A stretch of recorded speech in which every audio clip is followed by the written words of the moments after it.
আওয়ামী লীগের ব্যাপারে কোনো সুপারিশ কেউ যদি করে আমরা তাকেও আওয়ামী লীগ হিসেবে গণ্য করবো। আওয়ামী লীগের ব্যাপারে আমরা ছাত্র দল কখনোই আওয়ামী লীগকে প্রশ্রয় দিব না। আওয়ামী লীগের ব্যাপারে কোনো সুপারিশ কেউ যদি করে আমরা তাকেও আওয়ামী লীগ হিসেবে গণ্য করবো। কোনো প্রমাণ দেখাতে হবে? প্রমাণ ছাড়া কথা বলি।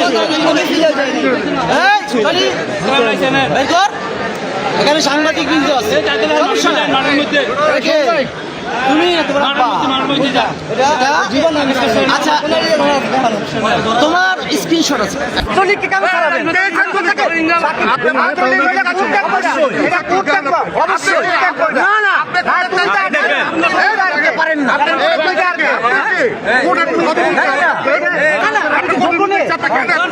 চলে যায় জনগণ